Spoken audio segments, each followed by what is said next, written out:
Recent గా నేను ఒక షార్ట్ వీడియో పెట్టినప్పుడు అందులో ఏముందంటే సముద్రంలో పుట్టిన జీవం అసలు నేల మీదకి ఎలా వచ్చింది, ఎందుకు వచ్చింది, దానికి చంద్రుడికి ఉన్న లింక్ ఏంటి, అండ్ అలా వచ్చిన లైఫ్ ఎవల్యూషన్ చెంది ఫైనల్ గా మనిషిలాగా ఎలా సెటిల్ అయింది అని చెప్పిన. దీనికి వచ్చిన కామెంట్స్ చూసి నేను షాక్ అయినా. ఎందుకంటే ఎవల్యూషన్ అనేది ఒక పెద్ద జోక్ అని కొంతమంది కామెంట్స్ పెడుతుంటే ఇంకొంతమంది దేవుడు ఈ వీడియో చూసి నవ్వుకుంటాడు అని కామెంట్స్ చేస్తున్నారు. అరే అసలు మనం ఎలాంటి టైం పీరియడ్ లో ఉన్నామో, ఎంత టెక్నాలజీ మన చేతిలో ఉంది, అండ్ మన వాళ్ళు ఇంకా ఏం ఆలోచిస్తున్నారు అని అనిపించింది. మన ఛానల్ సబ్స్క్రైబర్స్ ఎవరు అలాంటి కామెంట్స్ పెట్టే ఛాన్స్ లేదు నాకు తెలుసు. ఎందుకంటే అది ఒక షార్ట్ వీడియో కాబట్టి మన షార్ట్ వీడియో కొత్త వాళ్ళకి రికమెండ్ అవుతుంది. అప్పుడే కొత్త వాళ్ళు ఇలాంటి కామెంట్స్ పెడుతున్నారు అని క్లియర్ గా అర్థమైంది. ఎందుకంటే కామెంట్స్ చేసింది ఎవరు బయట దేశాల మతస్థులు కాదు, మన దేశంలో పుట్టిన మన ధర్మాన్ని ఫాలో అయ్యే వాళ్ళు ఈ కామెంట్స్ పెట్టారు. వాళ్ళ ఏజ్ ఏంటో నాకు తెలీదు, అండ్ ఖచ్చితంగా 90s లో పుట్టిన వాళ్ళైతే ఇలా ఆలోచించరు అని అనుకుంటున్నా. ఎందుకంటే 80s లో 90s లో పుట్టిన వాళ్ళు మన ఇండియాలో ఆ scientific revolution or human life అనేది సైన్స్ తో చేంజ్ అవ్వడం చూశారు. అంటే కరెంట్ లేని విలేజెస్ ఉండేవి, కనీసం బస్సు రవాణా కూడా లేని మండలాలు ఉండేవి, అండ్ ఒక మనిషి చనిపోతే ఒక 50 నుండి 100 కిలోమీటర్ల దూరంలో ఉన్న బంధువులకు చెప్పడానికి కూడా కమ్యూనికేషన్ లేకుండా చనిపోయిన 10 రోజులకు తెలిసేది. ఇదంతా ఎప్పుడూ జరిగింది కాదు, 20 నుండి 10 ఏళ్ల క్రితం వరకు కూడా మన ఇండియా ఇలానే ఉండేది. సైన్స్ ని నమ్మి కొన్ని దశాబ్దాలు కష్టపడి సాధించిన టెక్నాలజీతోనే ఈ రోజు ప్రపంచంలో ఏం జరిగినా సరే మనకు తెలుస్తుంది. ఒకవేళ సైన్స్ చెప్పింది అంతా అబద్ధం, పైన దేవుడు ఉన్నాడు, ఆయనే మనకు అన్ని ఇస్తాడు అని కూర్చుంటే ఈ రోజు ఈ కామెంట్స్ పెట్టడానికి ఎవరి చేతుల్లో మొబైల్స్ కూడా ఉండేవి కాదు. గట్టిగా చెప్పుకుంటే అమెరికా వాళ్ళు 1969 లో చంద్రుడి మీదకి మనుషులను పంపిస్తే దాన్ని లైవ్ టెలికాస్ట్ చేశారు. అందరూ టీవీలో లైవ్ లో చూశారు. సరే, కొంతమంది ప్రకారం అమెరికా మూన్ మిషన్ అనేది అబద్ధం అని అనుకుందాం, కానీ ప్రపంచంలోనే అతిపెద్ద రాకెట్ అందరి ముందే స్పేస్ లోకి వెళ్ళింది కదా, అందులో మనుషులు కూడా ఉన్నారు కదా, దాన్ని అందరూ కళ్ళతోనే చూశారు, దాంట్లో ఎలాంటి అబద్ధం లేదు కదా. సో ప్రపంచవ్యాప్తంగా అందరూ దాన్ని లైవ్ టీవీలో చూస్తే మన ఇండియాలో అప్పటి వరకు కలర్ టీవీ కూడా లేదు. 1982 లో ఫస్ట్ టైం కలర్ టీవీని ఇండియాలో లాంచ్ చేశారు. 80s లో 90s లో పుట్టిన చాలా మందికి ఇంట్లో టీవీ కూడా ఉండేది కాదు. అండ్ ఇక్కడ అమెరికా వాళ్ళందరూ గొప్ప వాళ్ళు, మన ఇండియన్స్ అందరూ ఏం తెలియని వాళ్ళు అని కాదు.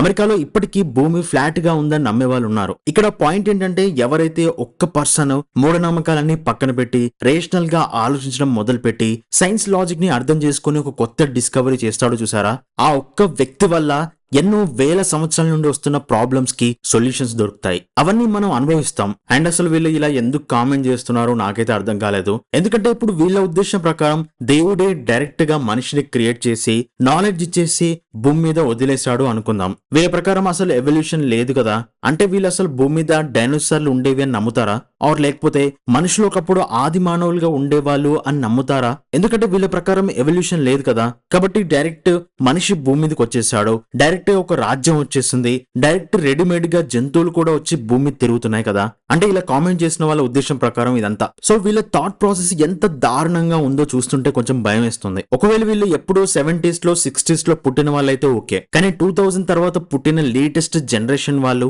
ఇలాంటివి నమ్ముతున్నారంటే కొంచెం భయపడాలి. ఎందుకంటే ఇప్పుడిప్పుడే మన ఇండియాలో రీసెర్చ్ డిపార్ట్మెంట్ అనేది డెవలప్ అవుతుంది. ఒకవేళ నెక్స్ట్ జనరేషన్ స్టూడెంట్స్ ఇలాంటివి స్ట్రాంగ్ గా నమ్ముతున్నారు అంటే వాళ్ళలో క్యూరియాసిటీ అనేది చచ్చిపోతుంది. వాళ్ళందరూ సొసైటీలో ఒక వర్కర్ లాగా మారిపోతారు. అప్పుడు మన దేశం ప్రపంచంతో పోటీ పడలేక వేరే దేశాలు వాళ్ళు ఇన్వెన్షన్ చేస్తే వాటి మీద ఆధారపడి బ్రతకాల్సి వస్తుంది. సో ఎవల్యూషన్ ని నమ్మకపోవడానికి దీనికి ఇంత పెద్ద కనెక్షన్ ఉందా అంటే ఎస్ ఉంది. ఎవల్యూషన్ ని నమ్మని వాళ్ళకి అసలు బ్రతికే ఛాన్సే లేదని చెప్తా. ఎందుకంటే నిజానికి మన ప్రపంచం, మన ప్రకృతి ఎంత క్రూరమైనదంటే నువ్వు ఒక దారుణమైన సిచ్యువేషన్ కి అడాప్ట్ అయ్యి నిన్ను నువ్వు ఎవల్యూషన్ చేసుకోకపోతే నిన్ను ఈ ప్రకృతి ప్రపంచం నుండి శాశ్వతంగా చెరిపేస్తుంది. ఎందుకంటే 2020లో కరోనా వచ్చినప్పుడు ప్రకృతి ఎవ్వరి మీద ఎలాంటి కనికరం చూపించలేదు. ఫైనల్ గా మనల్ని కాపాడింది ఆ ఎవల్యూషన్ థియరీనే. ఎందుకంటే ఎవల్యూషన్ ని నమ్మకపోతే కరోనా వైరస్ కి మనం వ్యాక్సిన్ ని తయారు చేసే వాళ్ళమే కాదు. ఎందుకంటే కరోనా వైరస్ ఎన్ని వేవ్స్ వచ్చిందో మనకు తెలుసు. ప్రతి వేవ్ లో అది ఎవల్యూషన్ చెందుతూనే ఉంది. అండ్ మన వాళ్ళు ఆ ఇన్ఫర్మేషన్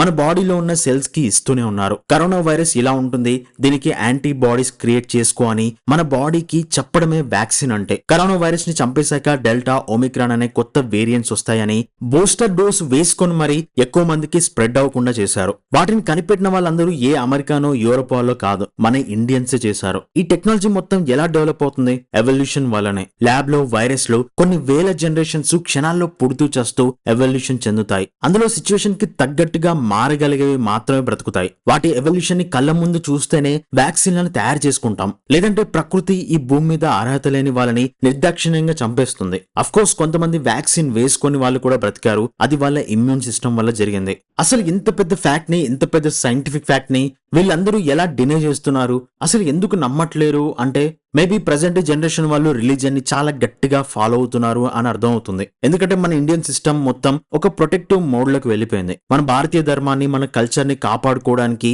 కొంచెం అవేర్నెస్ ని స్ప్రెడ్ చేస్తున్నారు, అంటే ఆ మోడ్ లోకి వెళ్ళిపోయారు. ఇదంతా ఓకే, ఎందుకంటే ప్రతి దేశం దాని ధర్మాన్ని, దాని కల్చర్ ని కాపాడుకోవాలి. ఎగ్జాంపుల్ కి నార్త్ సెంటినల్ దీవులని, అక్కడున్న మనుషులను ఎందుకు ఇప్పటికీ టచ్ చేయకుండా ఉన్నామంటే వాళ్ళదొక అరుదైన కల్చర్ కాబట్టి, దాన్ని బయట నుండి పొల్యూట్ చేసే హక్కు ఎవరికీ లేదు కాబట్టి. అలాగే ప్రతి దేశం యొక్క కల్చర్ ని కూడా ఎవరు పొల్యూట్ చేయకూడదు, అది ప్రతి దేశానికి ఉండే హక్కు. చాలా డెవలప్ అయిన సౌత్ కొరియాలో కూడా వాళ్ళ దేశంలోకి వేరే మనుషులు వచ్చి కలవడం వాళ్ళకి నచ్చదు. అందుకే సౌత్ కొరియాలో పాపులేషన్ ప్రాబ్లం ఉన్నా సరే వేరే దేశాల మనుషులకు పర్మనెంట్ వీసాలు ఇవ్వడానికి ఆలోచిస్తున్నాయి. దీని గురించి మన ఛానల్లో ఒక వీడియో కూడా ఉంది, కావాలంటే వెళ్ళి చూడండి. అండ్ ఇప్పుడు మన ఇండియా విషయానికి వస్తే, ఇండియా కూడా ఇలాంటి ఒక ప్రొటెక్టివ్ ఆర్ లేకపోతే అటాకింగ్ మోడ్ లోకి వెళ్ళింది అని చెప్పొచ్చు. ఎందుకంటే వందల సంవత్సరాల నుంచి మన కల్చర్ అనేది లోపల నుంచి మాయమవుతూ వస్తుంది.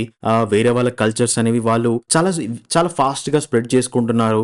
అండ్ రీసెంట్ గా పక్క దేశాల నుంచి వచ్చి నీ కల్చర్ ని అడ్రస్ చేసి నేను డైరెక్ట్ గా చంపేస్తున్నారు. సో ఇదంతా జరగడం వల్ల మేబీ ఇండియన్స్ రిలీజియన్ ని బాగా స్ప్రెడ్ చేసి ఒక అవేర్నెస్ లేకపోతే ఒక ప్రొటెక్టివ్ మోడ్ లోకి వెళ్ళిపోయారు. సో ఇదంతా బానే ఉంది, కానీ ఇక్కడ ప్రాబ్లం ఏమొస్తుంది అంటే ఇప్పుడున్న జనరేషన్ కి సైన్స్ గురించి చెప్పకుండా డైరెక్ట్ ప్యూర్ రిలీజియన్ థాట్స్ ని చెప్పడానికి ట్రై చేస్తున్నారు. దాంతోపాటు మన కల్చర్ ఎన్ని విధాలుగా ట్యాంపర్ అయింది, మన హిస్టరీ ఎన్ని విధాలుగా ట్యాంపర్ అయింది, మనకి ఎన్ని అబద్ధాలు చెప్పారు, ఇలాంటి నెరేటివ్స్ కూడా వెళ్తున్నాయి. ఎగ్జాంపుల్ కి హిస్టరీ మొత్తం ఇంగ్లీష్ వాళ్ళు రాశారు కాబట్టి ఎవల్యూషన్ కూడా తప్పు, మన చరిత్ర వేరు అనుకునే వాళ్ళు చాలా మంది ఉన్నారు. ఇన్ఫాక్ట్ డార్విన్ ఎవల్యూషన్ థియరీని కనిపెట్టినప్పుడు యూరోప్ లో చర్చ్ సిస్టమ్ మొత్తం షేక్ అయిపోయింది. అండ్ ఎవల్యూషన్ అనేది డార్విన్ ఏదో కొత్తగా కనిపెట్టింది కాదు, అది హిందూ పురాణాల్లో ఉన్నదే. విష్ణు యొక్క అవతారాలన్నీ కూడా ఎవల్యూషన్ జరిగిందనే చెప్తున్నాయి. సో మన కల్చర్ ని కాపాడుకోవాలి అంటే ఆ వేలో కూడా నెక్స్ట్ జనరేషన్ కి అలా చెప్పుకోవచ్చు కదా. సో ఎందుకు వేరే ఎవరో డార్విన్ కనిపెట్టింది తప్పు, అతను మనవాడు కాదు, ఇలాంటి నరేటివ్ ఎందుకు వెళ్తుంది? సో దీనివల్ల ఎవరికి నష్టం? అగైన్ మళ్ళీ మనకే నష్టం. ఇంకొక కామెంట్ ఏంటంటే ఇండియాలో ఏథిజం అంటే దేవుడు లేడు అనే కాన్సెప్ట్ ని డెవలప్ చేయడానికి వెస్ట్రన్ వాళ్ళు తెచ్చిన థియరీ అని కామెంట్స్ పెడుతున్నారు. To be frank, Hinduism core ideology atheism అని 99% హిందువులకు తెలియదు. ఓన్లీ 1% హిందువులకు మాత్రమే తెలుసు, అది కూడా ఎవరో కాదు, బ్రాహ్మిన్ కమ్యూనిటీస్ కి మాత్రమే తెలుసు. కానీ హిందూయిజం లో ఉన్న ఏథిజం బయటికి ప్యూర్ ఏథిజం లా కనిపించదు. దాని గురించి ఎక్కడో కాదు, స్వయంగా ఉపనిషత్తులోనే ఉంటది. దాన్ని బేస్ చేసుకుని రాసినవే పురాణాలు. ఈ రోజు ఆ 99% హిందువులు నమ్మేదే పురాణాలు మాత్రమే. కానీ ఉపనిషత్తులు కానీ మిగతా వేదాలను ఏ హిందువులు కూడా ఇన్వెస్టిగేట్ చేయరు. అండ్ ఆ 1% హిందువులు కూడా హిందూయిజం కోర్ ఐడియాలజీని పబ్లిక్ గా అనౌన్స్ చేయరు, ఎందుకంటే దాన్ని యాక్సెప్ట్ చేసేంత అవేర్నెస్ 99% హిందువులకు లేదు. వందల ఏళ్లుగా వస్తున్న నమ్మకాన్ని అబద్ధం అని చెప్తే తట్టుకోలేరు. అలా చాలా సిస్టమాటిక్ గా గ్రాడ్యువల్ గా జరగాల్సిన ప్రాసెస్ కాబట్టి దానికి టైం పడుతుంది, అది వేరే విషయం. అండ్ లాస్ట్ జనరేషన్ వరకు హిందువులు సైన్స్ ని, వేదాలను ఈక్వల్ గా చూసేవాళ్ళు, ప్రతి దానికి ఇంపార్టెన్స్ ఇచ్చేవాళ్ళు. ఎగ్జాంపుల్ కి బ్లాక్ హోల్స్ ఎలా పుడతాయి అని కనిపెట్టిన చంద్రశేఖర్ అనే సైంటిస్టు ఆ 1% హిందువే. రామానుజన్ ఆ 1% హిందువు. సివి రామన్ ఆ 1% హిందూ. ఐన్స్టీన్ తో కలిసి ఒక కొత్త పదార్థాన్ని కనుక్కున్న సత్యేంద్రనాథ్ బోస్ ఆ 1% హిందువు. వీళ్ళందరూ మన వేదాలను మనందరికంటే చాలా చాలా డీటెయిల్ గా చదువుకున్న వాళ్ళే. సో సైన్స్ కి రిలీజియన్ చెప్పేదానికి మధ్యలో ఒక సన్నని గీత ఉంటది. దాన్ని అర్థం చేసుకుంటేనే ఎవరైనా వాళ్ళ కల్చర్ ని కాపాడుకుంటూ వాళ్ళ డెవలప్మెంట్ ని చూడగలుగుతారు. దేవుడు డైరెక్ట్ గా మనుషులను, జంతువులను ఎవల్యూషన్ అనే ప్రాసెస్ లేకుండా ఇస్తే అసలు సెక్స్ కానీ, రీప్రొడక్షన్ సిస్టమ్ కానీ ఎందుకు? డైరెక్ట్ గా ఒక జనరేషన్ చనిపోతే ఇంకో జనరేషన్ ని పంపించొచ్చు కదా. అలా ఎప్పుడైనా జరిగిందా? అంటే స్వర్గం నుంచి కానీ లేకపోతే ఆకాశం నుండి మనుషులు ఎప్పుడైనా వచ్చారా? లేదు కదా. సో యూనివర్స్ క్రియేషన్ అనే ప్రాసెస్ కి దేవుణ్ణి కారణంగా చూపించేంత వరకు ఓకే. సైన్స్ కూడా దేవుడు లేడు అని చెప్పదు, జస్ట్ తెలియదని చెప్తుంది. సో క్రియేషన్ వరకే దేవుణ్ణి కారణంగా చూపించొచ్చు, ఆ తర్వాత జరిగేవి అంతా కూడా ప్రకృతి ప్రకారం జరుగుతుంది. అసలు ఇంత పెద్ద యూనివర్స్ లో మనుషులు ఉన్నా లేకపోయినా ఇసుక రేణు అంత డిఫరెన్స్ కూడా ఉండదు. శనిగ్రహం దగ్గర నుండి చూస్తే మన భూమి ఒక డస్ట్ పార్టికల్ లాగా అనిపిస్తుంది. ఆ పార్టికల్ మీద మనుషులను క్రియేట్ చేయడానికి దేవుడొచ్చి మనుషులను సప్లై చేయాలా అంటే అసలు ఆయనకంత అవసరమే లేదని చెప్పొచ్చు.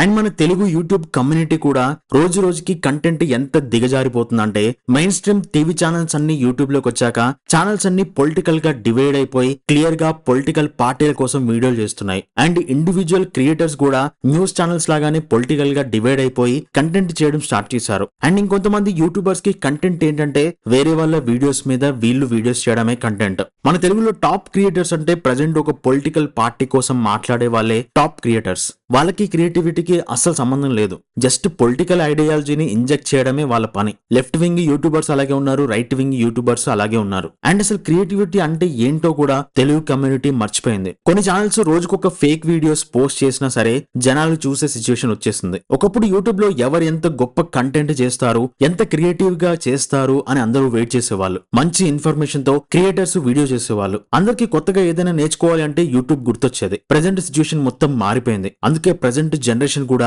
ఇదే పొలిటికల్ ఐడియాలజీస్ తో పెరుగుతున్నారు. వార్నింగ్లు ఇచ్చుకుంటూ రియాక్షన్ వీడియోస్ చేస్తున్నారు. ఇలాంటి వాళ్ళకి ఎవల్యూషన్ గురించి ఇంతకన్నా గొప్ప అండర్స్టాండింగ్ ఉంటుందని నేనైతే అనుకోను. కాకపోతే ఒక అబద్ధాన్ని దశాబ్దాల పాటు చెప్పుకుంటూ వెళ్తే అది నిజం అయిపోతుంది. అఫ్ కోర్స్ అది ఏదో ఒక రోజు బయటకు వస్తుంది. కానీ ఈ లోపు కొన్ని జనరేషన్స్ నాలెడ్జ్ ని కోల్పోతాయి. నేను చెప్పింది కొంతమందికి నచ్చొచ్చు, నచ్చకపోవచ్చు. ఇదంతా ఎందుకు చెప్తున్నానంటే తెలుగు యూట్యూబ్ కమ్యూనిటీ సైన్స్ కి క్రియేటివిటీకి దూరంగా వెళ్లిపోతుంది అని చెప్పడానికి చేస్తున్నా. ఇండియాలో లోయెస్ట్ లిటరసీ రేట్ ఉన్నది మన ఆంధ్రప్రదేశ్ లోనే. ఇక్కడ నుండి కొంతమంది హైదరాబాద్ కు వచ్చి ఐటీ జాబ్స్ చేస్తే ఏపీలో అందరూ చదువుకున్న వాళ్ళు ఉన్నట్టు కాదు. యూట్యూబ్ లోకి ఇలాంటి పొలిటికల్ న్యూస్ ఛానల్స్, క్లియర్ గా అర్థం చేసుకోండి, న్యూస్ ఛానల్స్ కాదు పొలిటికల్ న్యూస్ ఛానల్స్ రావడం వల్ల సైన్స్, నాలెడ్జ్, హిస్టరీ వీటి గురించి డిస్కషన్ పెద్దగా జరగట్లేదు. ఒకప్పుడు టీవీ ఛానల్స్ కూడా సైన్స్ మీద డిబేట్స్, ప్రోగ్రామ్స్ స్పెషల్ గా చేసేవి. కానీ ఇప్పుడు పాలిటిక్స్, క్యాస్ట్, రియాక్షన్ వీడియోస్ తప్ప ఇంకేం లేవు. ఇలానే ఉంటే నెక్స్ట్ జనరేషన్స్ అన్ని కూడా డార్క్ ఏజెస్ లోకి వెళ్లాల్సి వస్తుంది.